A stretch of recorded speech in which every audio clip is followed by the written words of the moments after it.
Long before Homestead Rescue ever showed up on TV, Marty Raney was already building a life most people wouldn't even dare to try.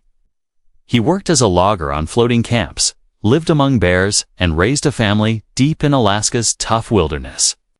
But the tough confidence you see on screen only shows part of the story. Behind it is a tale that's way more intense, dramatic, and complicated than the show ever lets on. And in recent years, a mix of surprising controversies and personal setbacks has left many people wondering one thing: what really happened to Marty Raney?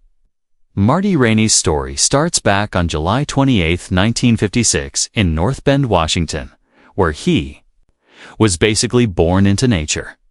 Even as a kid, city life never interested him. His childhood home sat at the end of Mount Si Road, with the nearest neighbor a mile away. And for Marty, that was perfect. Growing up at the bottom of Mount Tenerife, he spent his days climbing, scrambling, and exploring with zero official training, just a whole lot of curiosity and energy. By the age of 12 or 13, he was hiking 35 miles through the Cascades like it was no big deal. That pure love for the outdoors only grew stronger. So strong that at 16, he left school, picked up work as a logger, and still found himself wanting even more wilderness. By 18, he made the move that would shape his entire life. He headed for Alaska. His very first view of Alaska came from the front of a 737 airplane, a moment he never forgot. A friend who worked for the airline brought him up front as they took off, giving him a sky-high view of the rugged land he would someday call home. For Marty, it felt like looking down from the heavens at the place he was meant to be. When he finally got there, his first Alaskan home wasn't even on land. It was a floating logging camp near Prince of Wales Island. Totally off-grid, literally, floating on the water. Logging back then was tough, beautiful work. And Marty got there just in time to see the last days of that lifestyle. The trees were huge. They'd cut them into 40-foot sections, tie them together into massive rafts, and build entire living spaces right on top. Houses, fourplexes, trailers. Everything sat on these floating platforms that boats towed from one lonely bay to the next, after marrying his girlfriend, Molly Ruel. Marty and Molly felt a powerful pull to push even farther into the wilderness. Farther from towns, traffic, and just about every comfort most people take for granted. They eventually built their first home near the shores of Chilkoot Lake, about 30 miles north of Hans. It was a beautiful spot, but they didn't choose it for the pretty views alone. The streams nearby were full of spawning salmon, basically offering a built-in food supply. But of course, salmon attract bears, and plenty of them. Marty later described those early days as straight up. It's crazy, with massive brown bears walking around like they owned the place, all of them fighting for the same shiny coho salmon in the water.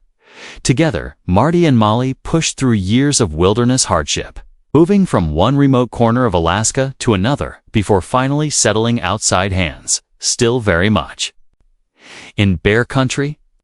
Their life together became as rugged and raw as the land around them. And before long, they welcomed 4 children. But those early years weren't easy. Marty worked constantly just to keep food on the table for Molly and their newborn daughter, Melanie. And then came a scary moment.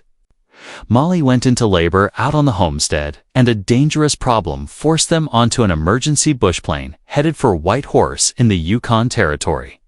That's where Melanie was safely delivered. Marty would later talk about those days with total honesty, calling them true hard-scrabble times. After long, back-breaking hours of logging, he'd come home exhausted, hungry, and thinner by the week. Sometimes hoping he could catch a single salmon along the edge of Chilkoot Lake, just enough to feed himself and Molly for the night. Hard as it was, he often said those struggles shaped him in ways nothing else ever could.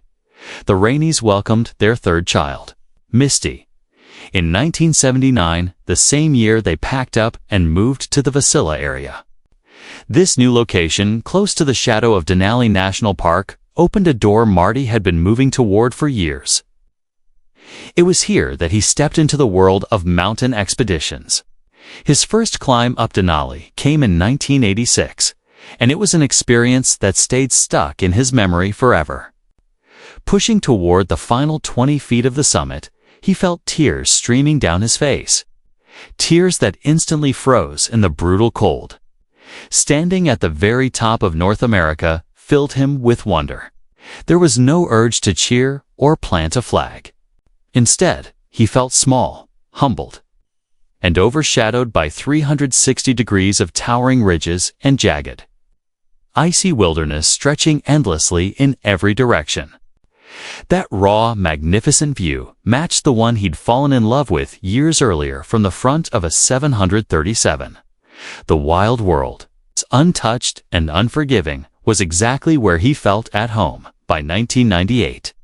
He was officially guiding expeditions, and when Alaska's fierce winters shut down climbing season, Marty simply changed direction.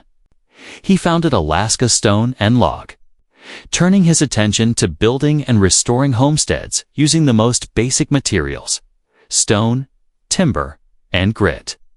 Living off the grid took courage and patience, but the Raneys embraced it. They grew to understand the land's rhythm, surviving without plumbing, heating systems, running water, or electricity. Over time, the harsh environment didn't just test them, it made them stronger. Throughout the 1990s, Marty's deep knowledge of Alaska and his musical background made him a natural guide for documentary crews. He helped guide the team filming Alaska's Spirit of the Wild in 1997, and 2 years later for Climb Against the Odds. He did several jobs: climber, musician, and second cameraman. His real breakthrough, however, didn't come until 2013 when he appeared on Ultimate Survival Alaska, running from 2013 to 2016 on the National Geographic Channel. The show dropped top survivalists into the heart of Alaska's wild wilderness and told them, more or less, good luck. Teams battled brutal terrain, tough weather, and challenges that looked like they were designed by Mother Nature on a bad day. From the moment Marty appeared, he became a standout. And honestly, it wasn't hard to see why. He wasn't just playing the part of a rugged outdoorsman, he was one. After more than 4 decades of living off the land, he moved through that wilderness like someone who knew it personally. Viewers watched him hunt, fish, trap, and build shelters from natural materials as if he were simply cleaning his own backyard. His toughness, quick thinking, and calm under pressure made him both a competitor to fear and a fan favorite to watch. The show earned massive attention for its raw, edge-of-your-seat look at Alaska's dangers. Cliff climbs that made palms sweat, treks across deadly terrain, and blizzards that seemed almost purposely cruel. Still, Marty's fame truly skyrocketed after Ultimate Survival Alaska ended. His next chapter arrived in 2016 when he became the beating heart of Homestead Rescue. The Discovery Channel came to Marty with a concept they described as a return to their early, authentic, boots-on-the-ground style. What grabbed Marty was the mission. Real people, real problems, real solutions. No fake drama, just helping struggling homesteaders survive. After a month of thinking it over, his children, Misty and Matt, joined the effort, transforming the series into a full family operation. But Marty had one big condition: authenticity. He wasn't interested in scripts or staged conflicts. He wanted raw emotion, real stakes, and genuine interactions. Each episode introduces someone trying to live off the land, but falling short in dangerous ways. Food shortages, no clean water, wildlife threats, failing structures, or weather conditions that don't forgive mistakes. The Raneys don't swoop in as celebrities. They arrive as hands-on problem solvers. They look at what's broken, identify exactly what the family needs most, and build a plan to transform the homestead into something safe, sustainable, and functional. Each family member brings a specialty. Marty is the master of the wild, hunting, tracking, trapping, building shelters, and reading the land like a familiar story. Misty is the sustainability expert, strengthening food systems through gardening and livestock. Matt is the craftsman, a builder capable of turning raw materials into sturdy, practical structures. Homestead Rescue has earned praise for its focus on self-sufficiency and sustainable living, especially at a time when many viewers are thinking about living closer to the land. But like most reality shows, it hasn't escaped criticism. Some viewers argue that a few scenes feel overly dramatic or staged for television, sparking debate about how real the rescue process truly is. In 2018, a dramatic incident involving a drone operator pushed Marty Raney into the spotlight for an entirely different reason. Drone pilot Justin Pursley had been flying his brand new drone when Marty, convinced he was being filmed without permission, confronted him. The situation got heated quickly. Marty ended up damaging Pursley's drone, prompting Pursley to file for a restraining order. Surprisingly, the confrontation was resolved much more peacefully than it began. The two men agreed to meet in a grocery store parking lot to talk things through. Marty apologized and paid him the full cost of the drone in cash. Pursley then told the courthouse to drop the restraining order request. Then, in 2020, Marty faced another wave of public backlash. It's time for an old song from his past. A track from his 1997 album titled Adam and Steve began circulating online, drawing widespread criticism for its homophobic lyrics. The controversy came back up during a larger conversation about workplace culture on certain Discovery shows. Discovery put out a separate statement, distancing the network from the song and stressing that it did not reflect their values or the spirit of the show. But despite all the controversy, Homestead Rescue kept right on airing. No delays, no pauses, nothing. And then came a disaster no one could have predicted. In 2021, life on the Raney Ranch took a dramatic turn when Marty and Molly's cabin was consumed by a sudden and devastating fire. The loss hit the family hard. After years of effort poured into the building, everything they relied on was gone.